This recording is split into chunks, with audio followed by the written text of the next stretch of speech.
ಹಾರ್ಮೋಜ್ನಲ್ಲಿ ತೈಲ ಹಡಗುಗಳಿಗೆ ನಿರ್ಬಂಧ ವಿಚಾರ ಡೊನಾಲ್ಡ್ ಟ್ರಂಪ್ಗೆ ಶಾಕ್ ಕೊಡ್ತಾ ಇದೆ ಆಸ್ಟ್ರೇಲಿಯಾ ಮತ್ತು ಜಪಾನ್. ಟ್ರಂಪ್ ಬೇಡಿಕೆಯನ್ನ ತಿರಸ್ಕರಿಸ್ತಾ ಇರುವಂತದ್ದು ಮಿತ್ರ ರಾಷ್ಟ್ರಗಳು.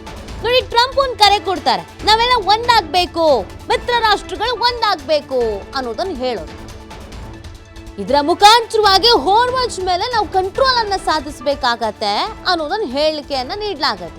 ಆದ್ರೆ ಇದೀಗ ಟ್ರಂಪ್ ಅವರು ಬೇಡಿಕೆ ಇಟ್ಟಿದ್ರಲ್ಲ, ಆ ಬೇಡಿಕೆಯನ್ನ ಸ್ವತಃ ಮಿತ್ರ ರಾಷ್ಟ್ರಗಳೇ ತಿರಸ್ಕರಿಸಿದೆ.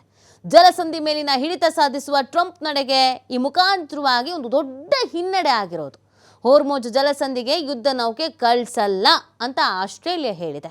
ಯಾವುದೇ ಕಾರಣಕ್ಕೂ ಯುದ್ಧ ನೌಕೆ ನಾವು ಕಳಿಸಲ್ಲ ಅಂತ ಹೇಳಿರುವಂಥದ್ದು ಆಸ್ಟ್ರೇಲಿಯಾ ನಿರ್ಧಾರಕ್ಕೆ ಧ್ವನಿಗೂಡಿಸ್ತಾ ಇರೋದು ಮತ್ತೊಂದು ಮಿತ್ರ ದೇಶ ಜಪಾನ್. ಹಾರ್ಮೋಜ್ ಜಲಸಂಧಿಗೆ ಯುದ್ಧ ನೌಕೆ ಕಳಿಸುವ ಉದ್ದೇಶ ನಮಗಿಲ್ವೇ ಇಲ್ಲ, ಈ ವಿಚಾರದಲ್ಲಿ ನಾವು ಮಧ್ಯಪ್ರವೇಶ ಮಾಡಲ್ಲ ಅಂತ ಜಪಾನ್ ಹೇಳ್ತಾ ಇದೆ.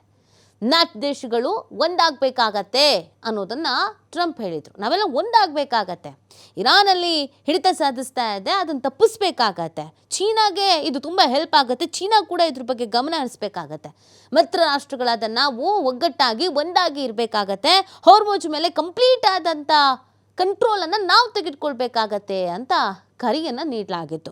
ಟ್ರಂಪ್ ಭಾವಿಸಿದ್ರು ತನ್ನ ಒಂದು ಕರೆಗೆ ಎಲ್ಲರೂ ಸಮ್ಮತಿಯನ್ನು ಕೊಡ್ತಾರೆ, ಒಮ್ಮತದಿಂದ ಒಂದಾಗ್ತಾರೆ ಅಂತ. ಆದರೆ ಇದೀಗ ಖಡಕ್ಕಾಗಿ ಕಡ್ಡಿ ತುಂಡಾದಂಗೆ ಅಂತಾರಲ್ಲ, ಹಾಗೆ ನಾವು ಬರೋದೇ ಇಲ್ಲ ಅಂತ ಆಸ್ಟ್ರೇಲಿಯಾ ಮತ್ತು ಜಪಾನ್ ಎರಡೂ ಕೂಡ ಹೇಳ್ತಾ ಇರೋದು.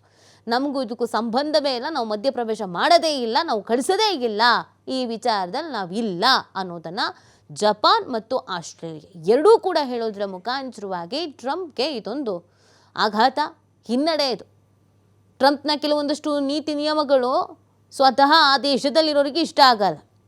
ಮಿತ್ರ ರಾಷ್ಟ್ರಗಳು ಕೂಡ ಟ್ರಂಪ್ ಹೇಳಿದ್ನೆಲ್ಲ ಕೇಳಬೇಕು ಅಂತಿಲ್ಲ. ಕೆಲವೊಂದು ಸ್ಟೇಟ್ಮೆಂಟ್